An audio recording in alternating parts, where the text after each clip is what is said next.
Vitality Vibes në Top Albania Radio. Mirë mbrëma miq, erdhje shtuna dhe jeni në Vitality Vibes, një emision i cili kushtohet shëndetit. Për gjithë ju që keni ardhur në valët e Top Albania Radios, ju rikujtoj që këtë emision mund ta ndiqni edhe në kanalin 10 në digital, në logon edhe titullin e Top Albania Radio TV. Për herë të parë një emision radiofonik mbi shëndetin që transmetohet edhe në kanalin digital, por patjetër pa harruar edhe faqen zyrtare të YouTube ku mund të gjeni episodin e kaluar. Mirë, me mua sot për herë të parë në fakt në Vitality Vibes, Doktor Arben Metka. Mirë mbrëma. Mirë mbrëma. Ja dhe Kedos në përshëndetjen e radhës dhe të veçantë. Për herë të parë, në fakt, doktor, ne do flasim për gjakun. Është hera parë që unë kam një mjek transfuziolog dhe një profesionist si ju, i cili është edhe shefi i laboratorëve të bankës së gjakut në Shqipëri, ku patjetër që është gjëja më Qendra kombëtare e transfuzionit gjakut, ku është gjëja më e rëndësishme sot të dhurosh gjak, edhe patjetër që po s'patëm gjak nuk funksionon në spitalet, kështu që doktor, është kënaqësi e veçantë që të kam, por përpara se të dalim në ato detajet tona të bisedës, do doja të dija çfarë bën një mjek transfuziolog. Domethënë, pse është i rëndësishëm një mjek i cili merret me bankën e gjakut, me mbledhjen e gjakut, pra sa e rëndësishme është figura juaj në spitale? Pyetje me vend, do të thoja që mjekësia transfuzive si specialitet dhe mjeku transfuziolog, që është pjesë e këtij specialiteti, merret kryesisht me gjakun. Pra puna jon fillon edhe mbaron me gjakun. Gjithë qëllimi dhe synimi apo roli ynë si profesionist është që të sigurojmë gjak me cilësi dhe me siguri maksimale për pacientët. Arritja e këtyre dy kolonave, siguria dhe cilësia, janë mjaft kyçe dhe kërkon një punë goxha intensive nga stafi i qendrës kombëtare të transfuzionit gjakut, por gjithë stafi i përfshirë në të, për të arritur këtë fokus. Janë disa element, për shembull cilësia e gjakut ka disa kriteret të saj, të cilat mund të aplikohen sigurisht duke bërë seleksionimin korrekt të dhuruesve të gjakut, pra sipas protokolleve përkatëse, janë disa pyetje apo një pyetësor standard, verifikohen parametrat e secilit dhuruesve dhe më tej pastaj mund të bëjmë një kualifikim nëse duron ose nuk duron një person i caktuar, i cili deri në atë fazë është si kandidat për dhurim. Më tej janë aplikimi i kushteve optimale të ruajtjes së këtyre produkteve të gjakut, pra nuk është thjesht dhurimi edhe marrja e produktit, por ajo është një punë zinxhir me hallkat e veta, kështu që sigurimi e kushteve optimale të ruajtjes dhe të përpunimit të këtyre produkteve të gjakut është një ndër këta faktorët që ndikon drejt për drejt tek cilësia. Kontrollet e erpaseshme të cilësisë, të cilat janë realizuar sipas protokolleve, pra çfarë nënkupton kjo? Nënkupton që të gjithë produktet që ne prodhojmë bëhet një kontroll rëndom i tyre në fillim, me njëherë sapo prodhohen dhe në fund të ruajtjes, për të parë nëse produktet e prodhuara që janë në ruajtje i plotësojnë parametrat përkatës deri në ditën e fundit të përdorimit të tyre. Pra një nga këto elemente është për shembull edhe hemoliza në fund të ruajtjes, pra janë disa elemente të tillë. Ndërsa për sa i përket sigurisë së gjakut, do të thoja që kjo më tepër është e fokusuar tek pjesa e testimeve. Pra aplikimi i metodave bashkëkohore të testimit është, do të thosha me mburje, një nga metodat është fully automated. Të gjitha pajisjet që ne kemi të atashuara në qendrën kombëtare të transfuzionit janë fully automated dhe janë aparatura bashkëkohore. Do të flas ndoshta pak më vonë edhe për secilin prej këtyre testimeve që kryen, përpara se gjaku të shkojë tek përdoruesi. Thënë këtë, thënë këtë, ajo që do të toja si pika e fundit, por që jo për nga rëndësia, është sigurimi i përshtatshmërisë së gjakut për pacientin. Pra që një pacient i caktuar të marrë produktin e duhur dhe atë që i nevojitit atij. Pra, nuk është e thënë që të gjithë pacientët kanë nevoja të njëjta, por secilit pacient duhet të përshtatet produkti që ai ka nevojë më tepër. Pjesa pastaj e bashkëpunimit, sepse nuk mund të kuptohet roli një mjeku transfuziolog pa ndërmjetësinë apo pa bashkëpunimin shumë të ngushtë edhe me mjekët klinicist. Me mjekët klinicist, pasi duke qenë një vend që ne akoma nuk i kemi plotësuar vetëm mjaftueshmërinë me gjak, është mjaft e rëndësishme edhe një përdorim sa më eficient i gjakut. Pra bashkëpunimi me klinicistët na siguron. Edhe unë në fakt këtu doja të dilja, domethënë sa e vështirë është prania apo pasja e gjakut në ditët e sotme. Pra, unë e shikoj që gjithmonë bëhen thirrje për të dhuruar gjak, fushata etj, po ju realisht në punën tuaj ditore, edhe si një klinicist i vjetër dhe si një profesionist me shumë përvojë, domethënë sa në ditët që flasim, në krahasuar me periudha të kaluara, pra sa e vështirë është që ju të siguroni gjakun për pacientin sot? Është e vërtet puna për mbledhjen e gjakut apo për sigurimin e dhuruesve të shëndetshëm për të dhuruar gjak është një punë e cila nuk ka asnjëherë fund. Po përkundrazi, është një punë e cila kërkon impenjim të vazhdueshëm, pasi është mjaft e vështirë që ti të kesh mundësi që të kesh një numër të mjaftueshëm dhuruesish pa bërë edhe një punë bindse, pa bërë promovimin, pa bërë një promocion adekuat. Dhe në fakt ne kemi edhe organizata partnere në fakt që na ndihmojnë në këtë pjesë, siç është Kryqi Kuq apo organizata e dhuruesve vullnetar të gjakut, por ajo që është risi do të thoja është edhe krijimi i sektorit ton të dedikuar vetëm për promocionin. Pra, rezultatet e marra nga ky sektor që është krijuar ishtas këto vitet e fundit, ka dhënë një ndryshim goxha rezultativ si për sa i përket numrave edhe cilësisë të dhuruesve, dhe mund të them që për sa i përket dhurimeve vullnetare, rritja është standarde, është një rritje jo wow, por që është një rritje gjithsesi e vazhdueshme dhe që nëpërmjet punës tash të përhershme dhe të insistuese, shpresoj që kjo do të arrijë që më të mirë. Ne të kemi edhe shifra më të. Kjo është le të themi fushat nga qendrat kombëtare. Qendra kombëtare transfuzionit gjakut. Pra brenda jush ju keni një organizim, një sektor më vete që i takon promocionit. Dhe shkon nëpër institucione të ndryshme. Dhe që ka dhënë goxha rezultate të mira në kryesisht në institucionet shtetërore. Pra ne aktivizohemi vetëm ajo që ne shikojmë shpesh herë që shkojnë nëpër kryeministri apo forcat armatosura, tek studentët nëpër universitete edhe nëpër institucionet e tjera shtetërore, bashki, polici, me fjalë janë të panumërta institucionet që ne shkojmë dhe që na janë përgjigjur pozitivisht edhe shifrat janë gjithmonë më tepër në rritje. Mirë doktor. Qofse do të interesonte për shifrat apo më vonë flas. Jo, DJ Kedos më thotë që duhet kalojmë në publicitet, kështu që do rikthehemi pas pak. Jemi sërish bashkë miq në këtë pjesë të dytë të emisionit me mua në studio doktor Arben Metka, DJ Kedos që më shoqëron çdo të shtunë, por pa harruar miq që në muajin janar është edhe muaji i ndërgjegjësimit për kancerin e qafës së mitrës dhe laboratori Intermedica ofron një pap test i cili është një ekzaminim shumë i thjeshtë dhe i rëndësishëm për parandalimin dhe kontrollin e shëndetit ginekologjik. Një hap i vogël sot për më shumë siguri dhe qetësi nesër, është një ofertë e veçantë që Intermedica bën për muajin janar nga 3.000 lekë në 2.000 lekë në të gjithë laboratoret Intermedica mund të përfitoni këtë test i cili është shumë i rëndësishëm për kontrollin e qafës së mitrës, sepse në Intermedica life needs care. Për të rikthyer me diskutimin dhe mikun tim doktor Arben Metkën, një profesionist i shëndetit të gjakut, nëse mund ta quajmë kështu, shefi i qendrës kombëtare të transfuzionit të gjakut, i cili është këtu me mua, teksa më përmendi pak më parë që në qendrën kombëtare të transfuzionit të gjakut kanë organizuar, le të themi, një sektor i cili gjithmonë promovon sa më shumë rritjen e dhuruesve dhe dhuruesve vullnetar të gjakut. Dhe me sa duket doktor, ju keni pasur rezultate goxha të mira. Po, pra, siç e përmenda edhe pak më parë, para se të ndërprisim, fokusi ynë kryesor është arritja e vetë mjaftueshmërisë.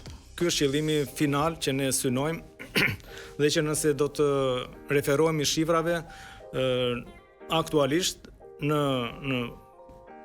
këtë kohë që flasim, ne kemi arritur për vitin që sapo lam, kemi shku deri te 35.000 dhurime. 35.000 dhurime. Që konsiderohet 35.000 dhurues apo dhurues. Apo mund të ketë dhurues që dhurojnë disa herë? Jo, ja do të në total, numri i dhuruesve është 35.000. Tani kuptohet që peshë më të madhe të dhurimeve mban Tirana si kryeqyteti i vendit dhe njëkohësisht me aktivitetin më të madh të punës, për sa i përket edhe hospitalizimeve në sistemin ton terciar këtu në Tiranë.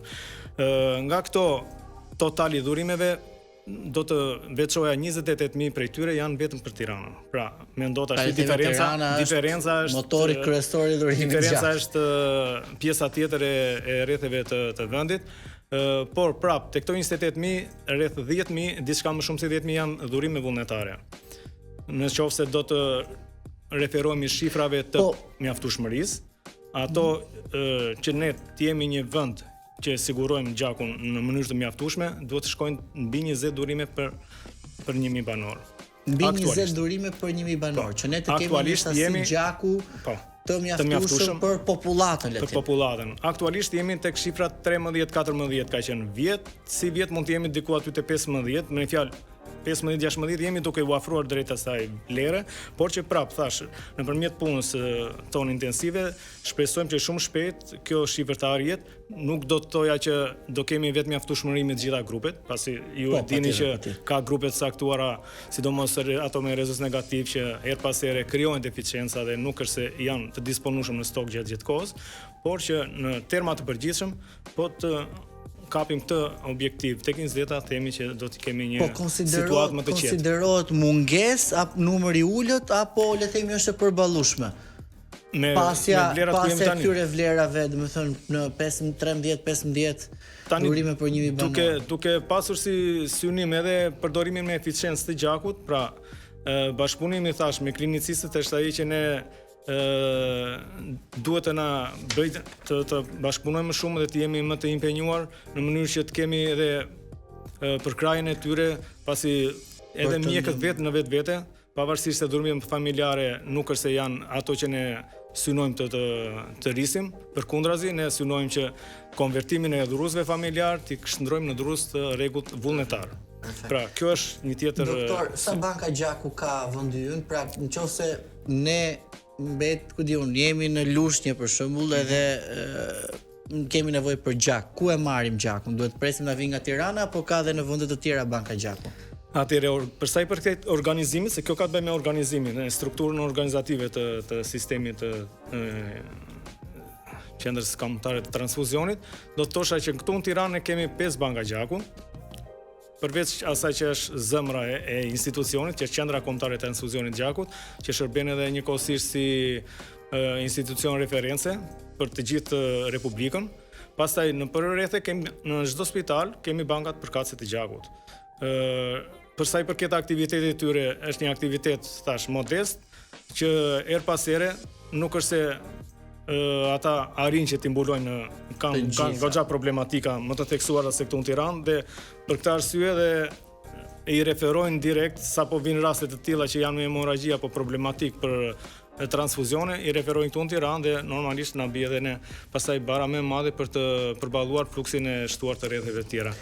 Por është që është një situatë e menaxhueshme, nuk është se ka problem. Ajo që unë desha të theksoj është një risi e re që ne kemi si pasojë këtyre investimeve që janë kryer vitet e fundit. E kanë shndruar institucionin ton në një institucion dinjitoz, si në aspektin e profesionalizmit, por ashtu edhe të asaj në dukje. Investimi ka konsistuar kryesisht në aparaturat, të cilat janë bashkëkohore thash të fjalës së fundit. Por njëkohësisht kemi edhe implementim të një programi të ri i cili është plotësisht i dedikuar për gjakun, për dhurimin e gjakut dhe ka disa module në të cilat na mundsojnë ne që në kohë reale nëpërmjet një kliku ne të verifikojmë se sa është stoku në secilin bank gjaku në gjitha bankat e Shqipërisë. Në rang kombëtar. Them në qytetet më kryesore, sepse ka qytete të vogla, për shembull Kuçova apo që janë rrethe të cilat nuk kanë ndonjë aktivitet spitalor me bank gjaku dhe ato nuk është se janë të implementuar aty ky program. Doktor, një pyetje, arrin për shembull që nëse futesh në sallë në kirurgji në një qytet ku mungon banka gjaku, domethënë arrit shkoj gjaku aq shpejt sa të jetë nevojshme për pacientin atë moment nëse mungon. Domethënë sa është koha që ne mund ta dërgojmë gjakun nëse mungon në një nga rrethet. Ajo varet nga disponibiliteti, pastaj infrastruktura nuk është pjesë e jona me fjalë shpejtësie, se ne nuk kemi automjete që të bëjmë një gjë të tillë, por që bankat në vetvete kanë stokun e tyre të menaxhimit bazik, do të thoya, që nuk është se ato nuk është mbetet pa pasur një gjë në bank gjaku. Nëse e shohin që s'ka një grup të caktuar, ata direkt e nisin, ndoshta edhe duke bërë një transfuzion gjatë rrugës me atë njësi të pakta që kanë dhe pastaj këtu mbulohet le kemi shërbimin nëpërmjet. Vetëm kjo është. Kam disa pyetje në fakt ose më shumë disa detaje. Çfarë duhet kemi parasysh ne për dhuruar gjak? Pra, si çfarë duhet ketë një dhurues, pra që të quhet dhurues? E para njëherë është dëshira. Vullneti, pasi çdo gjë, prandaj quhet dhurues vullnetar. Ai duhet të ketë një motivim të tij, pasi dhurimi është në vetvete një akt altruist. Duhet që secili nga ne të marrë përsipër për që të kuptojë vetëm kaq gjë, që në një moment të caktuar të jetës ne, një familjar i yni, një afërm i yni mund të ketë nevojë nesër pas nesër për gjak, kështu që është e mira që të gjithë ta kuptojnë në këtë sens, aq më tepër që dhurimi i gjakut në vetvete është një akt safe place i pa asnjë lloj problemi, me fjalë është plotësisht i shëndetshëm. Sipas sa i përket aspekteve të manipulimeve që ne kryejmë, të gjitha setet që përdoren janë sete një përdorimësh dhe kanë risk free për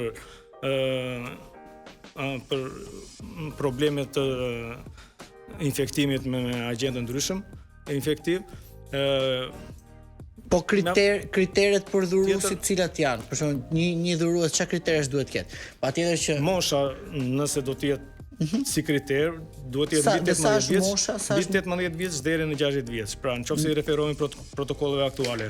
Por mund të dhurohen edhe personat që janë mbi 60 vjeç deri në 65 vjeç, nëse janë të shëndetshëm dhe kanë kryer dhurime të mëparshme gjatë jetës tyre. A ka raste kur dhurimi që bën pacienti nëpërmjet analizave që ju bëni për atë gjakun, pra shkon dëm ose le të themi ju e konsideroni të pa klasifikueshëm për t'i shërbyer një pacienti që ka nevojë?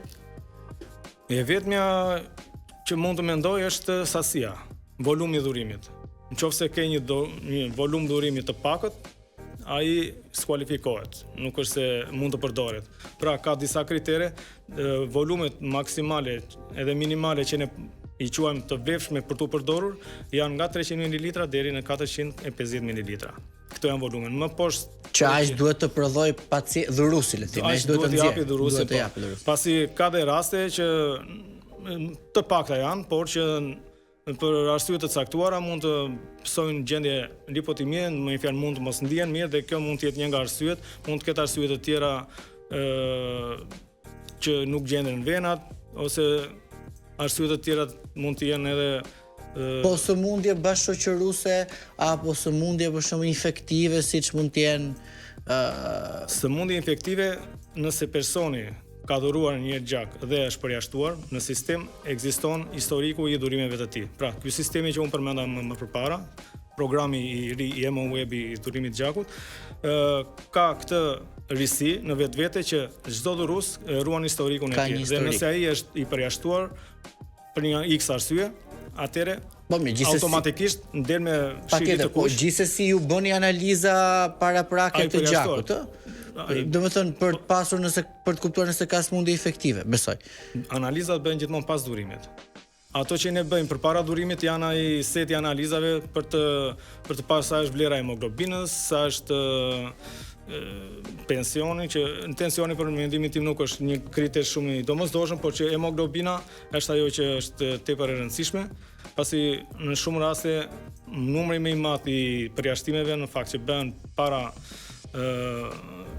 se të durohet është pikërisht për shkak të hemoglobinës dhe kjo është më tepër e shprehur tek kuptohet tek vajzat, tek për shkak të problematikave që kanë, ndoshta ushqyerjes jo të shëndetshme që bëjnë, ose mund të jetë anemik etj. Edhe gjithmonë hemoglobina është problematike. Ne kemi si atë dëshirën tonë që edhe dhuruesit që janë sistematik dhe dhurojnë në mënyrë të periodike, ti monitorojmë në vejimësi për të parë nëse vlerat, parametrat e tyre janë të qëndrueshëm stabil. Pra sepse ne qëllimi kryesor është që mos të humbasim dhurues. Nëse shohim që një dhurues ka filluar të ulit në vlerat e hemoglobinës apo të ferritinës, pasi janë parametrat që tregojnë shëndetin e serisë kuqe të gjakut, ai që është më decisivi, atëherë ne fillojmë bëjmë edhe trajtimet ose sugjerimet tona për të filluar suplementet që janë suplemente ekuri kryesisht dhe që do të ndihmonin në rikthimin e tyre në si dhurues gjaku. Mirë doktor, o duhet sërish të ndërpres, pasi duhet shkojmë në publicitet, relaksohu dhe rikthehemi pas pak. Rikthehemi në këtë pjesë të tretë të emisionit miq në valët e Top Albania Radios me mua në studio doktor Arben Metka, mjek transfuziolog, shefi i qendrës kombëtare të transfuzionit të gjakut, i cili po na sqaron me shumë përpikmëri dhe hollësi se si është të dhurosh gjak. Doktor, sa herë mund të dhurojmë ne gjak brenda një periudhe të caktuar ose brenda një viti?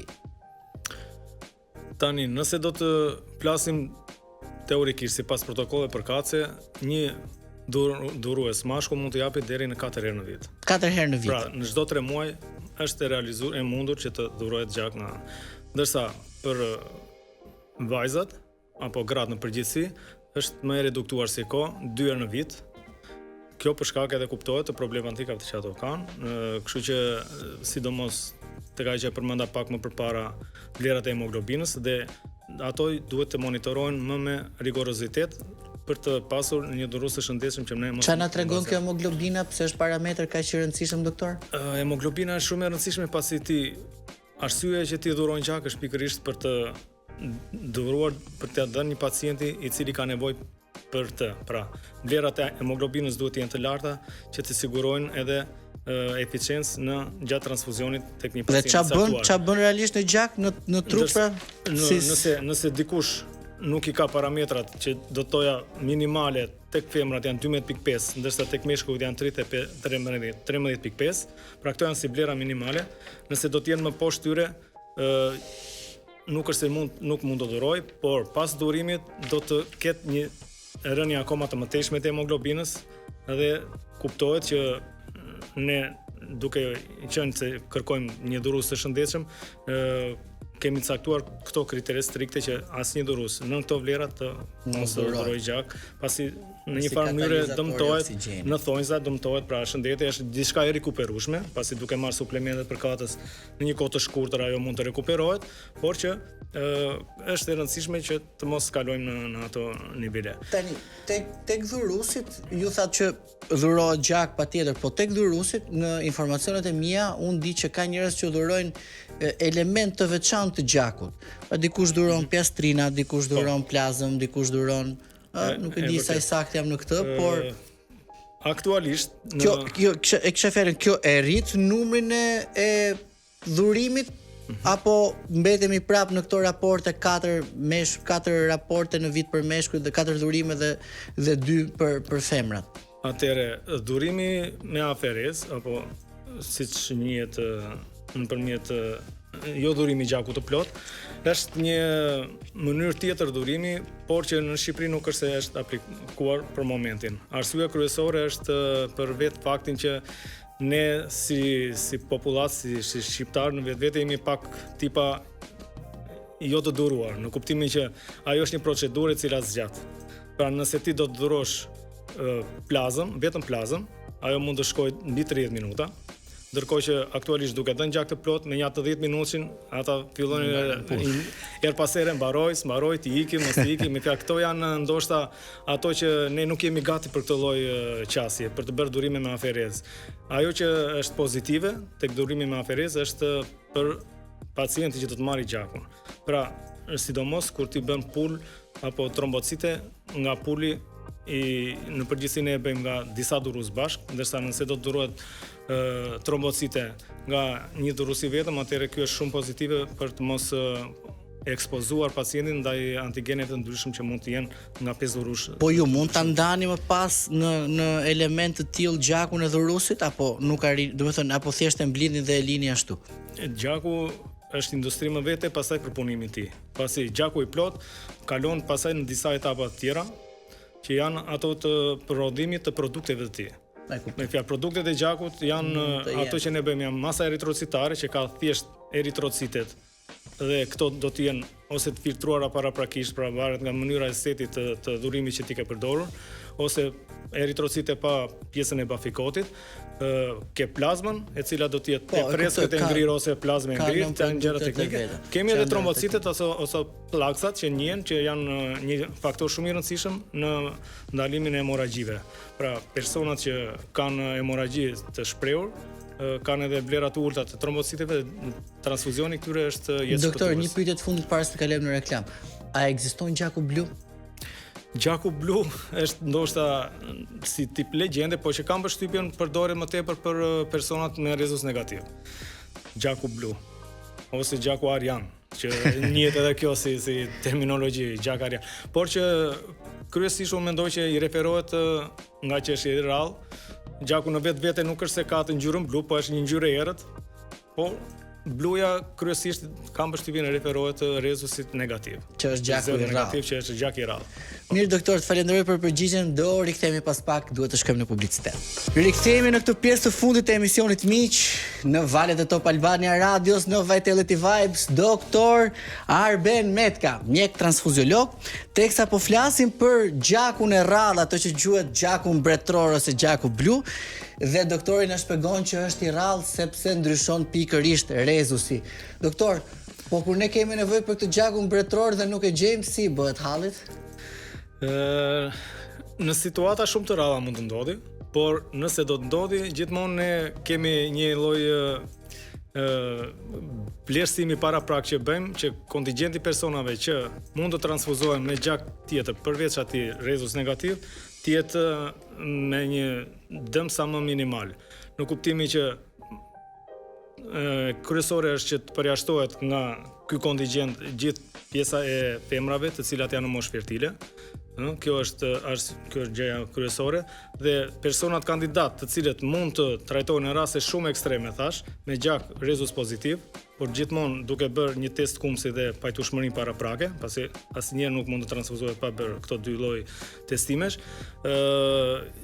Ngelet pjesa e meshkujt që janë meshkujt pa problem, mosha e larta, edhe gratë mbi 50 vjeç, 60 vjeç, të cilat në raste ekstreme ku rrezikohet jeta, gjithmonë ku rrezikohet jeta, nuk mund të lihen pa bërë transfuzione, dhe tash midis jetës edhe imunizimit është ajo e detyruar të bëhet zgjedhja e të keqes më të vogël, që është grupe gjaku të njëjtë, rezus i njëjtë. Kam problem për fëmijën ose ta përmbledhim kështu. Nëse një çift duhen të konceptojnë të koncepciojnë një fëmijë, pra duhen të krijojnë një familje, çfarë duhet të kenë parasysh? Absolutisht grupi i njëjtë nuk ka rëndësi ka që nga eksperjenca ime është e rëndësishme që nëse dy persona kërkojnë të konceptojnë apo të bëjnë fëmijë, është e rëndësishme që të bëjnë një përcaktim të grupit të gjakut. Paraprakisht. Si burri ashtu edhe gruaja. Është e rëndësishme që të bëhet tek një mjek transfuziolog ose staf i cili është i dedikuar vetëm për këtë pjesë. Kam shumë raste nga eksperienca ime në fakt që personat të caktuar që unë i bëj grupin e gjakut dhe i them që je grupi i tillë, refuzojnë ta pranojnë ose janë të indinjuar dhe thonë që ç'ne e ke bërë gabim, duhet ta ribëjmë edhe një herë sepse nuk përputen me grupin që mund të kenë bërë më herët. Dhe pikërisht bërja e grupit deri në një kohë jo shumë të largët ka qenë pronë askujt. Në fjalë, çdo person bënte grupin e gjakut, mjafton merrte atë pagesën atje dhe nuk i kushtonte shumë se nuk kishte një ndjenjë përgjegjësirie në përcaktimin e grupit gjakut. Prandaj dhe unë them që nëse ky grup gjaku nga kushdo të jetë bërë nga kushdo person, nëse nuk është bërë tek mjeku transfuziolog, është e mira që të ripërsëritet si për burrin ashtu edhe për gruan. Pastaj, hapi i dytë, nëse korrespondon i njëjti grup që më pyete, absolutisht nuk ka asnjë lloj problemi. I vetmja dilema apo problem në thojza mund të them është rezusi. Pra duhet të shikohet me shumë vëmendje, sidomos nëse gruaja është rezus negativ. Doktora, blehet gjaku? Absolutisht nuk blihet. Tentohet në forma të ndryshme nga persona të ndryshëm që të joshin personelin duke filluar me lloj-lloj inskenime që s'kam njerëz, jo po duhet ta siguroj shteti me fjalë terma të tillë që faktikisht dihet që po dhurus për para ka, pra le të themi dhurus të cilët nuk janë vullnetar, po vinë kundrejt një pagese. Absolutisht. Ky kontingjent është me edhe programi i ri që ne kemi implementuar na mundson që ne të monitorojmë sa herë ka dhuruar ky person dhe nëse ai ka kaluar të kufirin maksimal, automatikisht ai nuk mund të merret dhe kjo është një lloj përjashtimi pasi dhurus vullnetar me pagesë nuk ekziston. Ka kohë që është zhdukur, edhe bile edhe në rrethet e tjera, përveç në gjithë rrethet pra është zhdukur si dhurus, ai me dhurimi me pagesë, nuk më duket që ka Doktor, diskutime në këtë gjë. Dy pyetje të fundit ose më shumë kuriozitete. Kur themi na helmove gjakun ose na ngrive gjakun, ekzistojnë si si koncept të ngrin gjaku fakt? Jo, çe. Përveç u trembë, po nuk e diskutoj. Mund të ose ke do të çove gjakun në fund të këmbëve. Shkon në fund të këmbëve. Në formë batutash njerëzit kur fillojnë që të dhurojnë gjak, ma morë gjakun, ma mbarove komplet gjakun, se kujtojnë tani është ana psikologjike që normal që ndikon sidomos tek personat që dhurojnë për herë të parë, por që absolutisht volumi që ti heq nga trupi nuk është i signifikativ, para është i papërfillshëm, është gati 0,1% e gjithë volumit që ke, kështu që është absolutisht ka probleme. Ata që mund të kenë gjatë durimit ose pas durimit efekte anësore ose të padëshirueshme që ne i quajmë, janë një numër shumë i vogël, por që ju e keni parasysh. E keqja është ajo që emfazohet edhe më ndodhi kështu edhe gjithmonë njerëzit fillojnë të ju vetë jeni dhurus? Po, jam dhurus. Një mesazh të fundit para se ta mbyllim.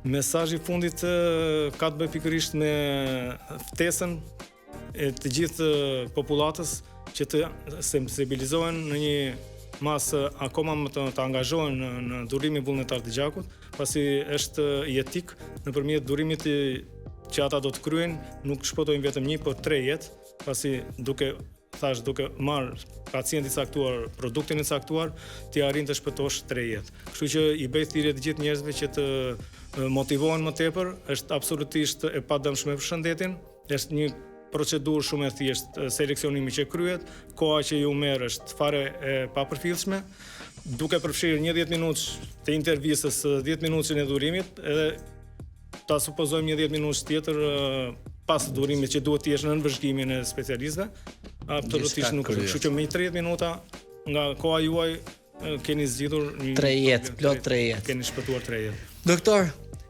falenderoj që ishe sot me mua në Vitality Vibes, ishte një kënaqësi e veçantë, për herë të parë në fakt kisha një mjek transfuziolog dhe që folëm për dhurimin e gjakut.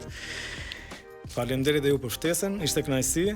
Kështu që për gjithë ju dëgjues që ishit sot në Vitality Vibes dhe që ndoqët doktor Arben Metkën, ju rikujtoj takimin ton të ardhshëm ditën e shtunë në orën 7-8 të darkës, por mos harroni, me qenë se po flasim për gjakun, Eteris Clinic është një ndër ato klinikat inovatore e cila për herë të parë në Shqipëri ka futur procedurën terapeutik anti-age plasma exchange, e cila është pikërisht një teknik inovative ku vepron në avancim të trajtuar që pastron plazmën e gjakut nga proteinat inflamatore dhe eliminon toksinat që përshpejtojnë plagjen biologjike.